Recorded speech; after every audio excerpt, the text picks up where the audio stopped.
Айжан, айтпағым, үлкендердің жастарсыз күні жоқ, әсіресе қариялардың. Ал жастарды қалай соңынан ерту керек? Жастармен арадағы байланысты қалай сақтау керек? Міне, әңгіме сонда. Жастарды қарауға да уақыты болмай қалады. Өздерінің қызығымен өздері шауып кетеді. Сонысын сен қалып қоясың ғой бүйтіп. Жоқ, болмайды олай. Мен қалып қойғым келмейді. Жастармен бірге ойлағым келеді, күлгім келеді, олармен бірге қуанғым келеді. Сондықтан менің міндетім бұл жерде зор. Жастарға ұнау. Ол үшін жаңа құрт майым, шайым өз алдына әдемі әңгіме айта білу. Ал енді қазақтың әдемі әңгімесі көп. Неше түрлі бізде салт дәстүрлеріміз бар. Оны қызықтап айта білсек, басымыздан кешкен оқиғаларымыз бар. Неше түрлі. Соның қайсысын айтарымды біле алмай тұрмын. Ал соның бәрі тарих, соның бәрі тәрбие. Қазіргі кезде жастар мен үлкендер, Аяжан, неге алшақтап кетті деп ойлайсың? Өйткені бәрі мынадай биік үйлерде тұрады. Содан кейін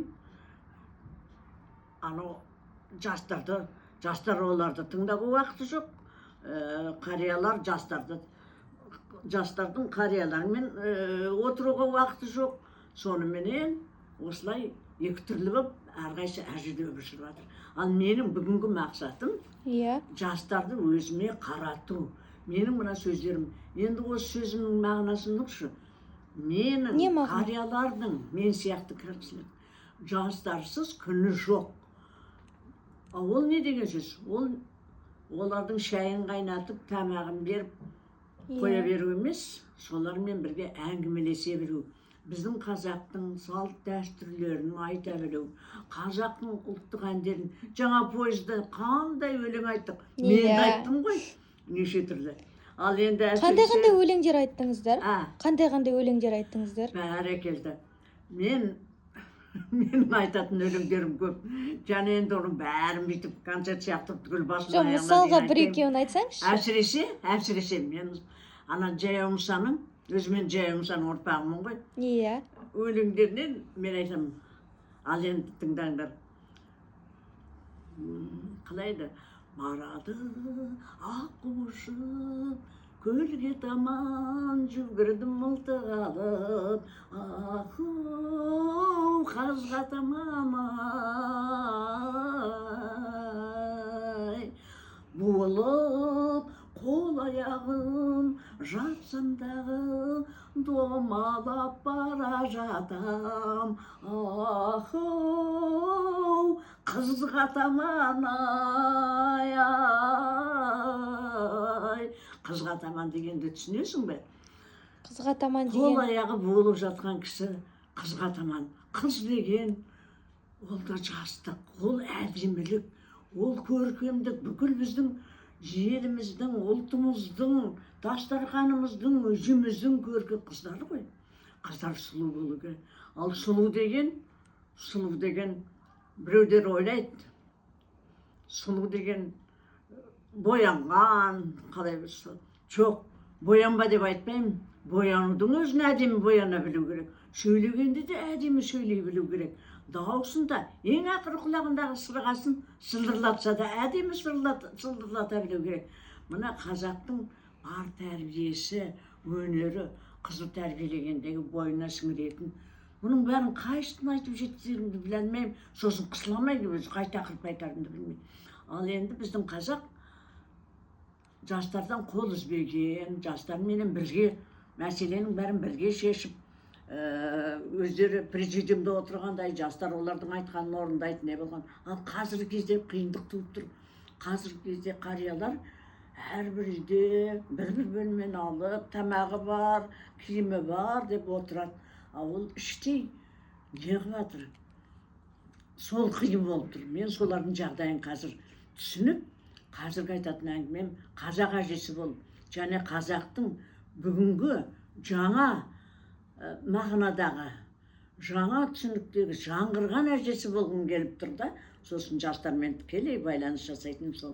Ал енді жастарға айтатыным көп. Бір тақырыпты айтып жеткізе аламын ба, жеткізе алмаймын ба? Мысалы мен жастарға біздің қазақ жастарды қалай тәрбиеледі, қыздарды қалай тәрбиеледі, жігіттерді қалай тәрбиеледі. Ал енді мен соны қайталайық деп айтпаймын, бірақ сондағы тағылым, өнер, білімді алып, жаңаша бүгінгі заманның тәртібімен, бүгінгі заманның талабыменен жастардың жаңғырғанын көргім келеді. Ал сол жастармен қоса өзіміздің кәріліктің де жаңғырған. Мен қазір 85-те, мен ойламаймын, мен бұрынғы 85-тегі қарияның бейнесіндемін деп. Олардың бейнесі, бұрынғы қарияның бейнесі өте жақсы. Ол кезде бәрі бір ауыр, бір бауыр деген сияқты. Ал қазіргі кезде қиын болып кетті. Көп болса есіктің алдына шығып 5 минут отырып келеді қариялар. Содан кейін немерелерін бағады, анасын бағады, отырады. Ал оларға былай ойланатын, толғанатын, мына жасқа не берем? Бүгін жарайды, оны детсадқа апарып жатырмын, әкеліп жатырмын деген сияқты. Ал ертең не айтам оған деуге қазір біз кішкене тоқырап қалдық. Оны мойындауымыз керек. Сондықтан менің қазіргі мақсатым жастармен қол үзбей, арадағы байланысты жалғастырып, айтатын сөзімізді толықтырып, содан кейін сөз қалай толығады? Бұрынғыдай уақыт көп емес. Техниканы білу керек, техниканы. Иә. Сотканы. Қайсы кәрі кісілердің барлығы қызылы жасылы басады, болды. Ойлайды, менде сотка бар деп. Енді сол жастарға да айтатын сөздерім көп. Ана кәрі кісінің соткасын жаңғыртып беріңдер. Содан кейін таңертең ол жұмысқа кетіп бара жатыр ма, оқуға кетіп бара жатыр ма? Әже деп келіп бетінен бір сүйіп кетіңдер. Күнде бір жаққа кетіп бара жатсыңдар ма? Әже, әсіресе міне қазір бізге өнеге жоқ емес. Мен Димашты жақсы көрем. Димашты өте жақсы көрем. Димаш қалай? Ата әжесін, әке анасын. Міне содан өнеге алу керек. Ой, қош, сіз білмейсіз оны дегендер қазір көбейіп кетті. Сол барлық балаларымыз Димаштай болсын. Мен өзім Димаштан өнеге алам. Димаштың білімі, онда тұрған ештеме жоқ. Мынау жас, мынау үлкен, мынау кәрі демей-ақ, кімнің қандай жақсы қылықтары бар. Димашқа Алла берген. Димаштың ата әжесі керемет, әке шешесі керемет, дұрыс тәрбие берген. Міне, менің мақсатым осы. Бірақ осыны мен мынау қысқа неде жеткізе алмаймын. Том-том кітап, ол том-том кітапты кім оқиды? Қазір уақыт жоқ бәрінде де. Мынау өзі 10 минут болу керек па, немене 8 минут па? Мен сөйлеп кетсем, одан асып кетем. Соның қайсысын айтарымды білмей, әйтпесе менің бойымда мен әлгі Дана апа болып бастаңғы жасап кездесулер өткізіп тұрдым ғой. Сол кезде қазақтың ұлттық ойындары. Вақытымыз бітіп қалған жоқ па? Жоқ апа. Ендеше сонда бастаңғыда қазақтың ұлттық ойынын ойнаттым. Менің де ойында неше түрлер бар, неше түрлер. Осы әрбір сөзімде бір сабақ бар. Егер жақсылап тыңдап түсінген кісіге. Сонда мен неменен ойнатты деші? Неменен ойнатты? Оның да мағынасы зор. Бізде қазақта бет алды ештеме болмаған. Әрбір өлең, әрбір ойын, әрбір осы әдеміліктің бәрі сол өнер білімменен, тілменен келген ғой. Қыздардың жүріс тұрысы, сырғасын сылдырлатуы. Ал жаңағы менің бастаңғыда біз баяғы үлкендерден Жалшынған жаққа барып ойнағанда бастаңғыда тамақтарды әкеп, тамақ дайындалып енді бастаң деген өз алдына әрқайсысы үлкен сөз, қайсысын айтарымды білмей жатырмын. Содан кейін қанғалай ойнадық қой, қанғалай. Қанғалай дегенді ойласақ, бұл қазіргінің, нағыз қазіргінің тақырыбы. Қалай дейсің ғой? Қалай? Қанғалай. Мынау отырады барлықтар қатар-қатар. Сосын ішінде бір жүргізуші уәзір бар. Мына жерде қан отырады біреу. Содан кейін барады айтады, әлгі уәзір ойын жүргізуші енді былай қолына орамал түйіп алып, ай осы бар, ана қан айтады уәзірде. Ай халықтан сұрап көрші, мен қандай екен өзім, мені қалай көреді екен халық. Халықтың пікірін біліп беріңдерші дейді. содан ана барып ана жерден сұрайды, қан қалай? Біреулер қан былай дейді, біреулер қан былай дейді, біреулер қан бұлай деп бір береді, біреулер қан былай деп береді. Қан әрқайсысы неше түрлі. Сонда мұның да мағынасы қандай зор. Сосын күлеміз, бірақ уәзір соны жеткізіп отырады.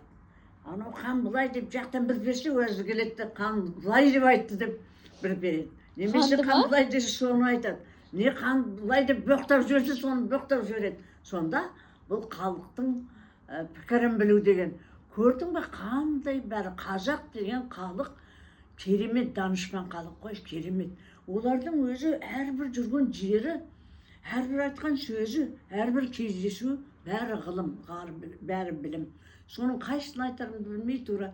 Енді мынау қысқа видеода сыйғыза алмай отырмын. Сондай ойында ойнаттым. Мен енді әжептәуір жүрген жерімде қазақ осы, қазақтың осындай дәстүрі бар.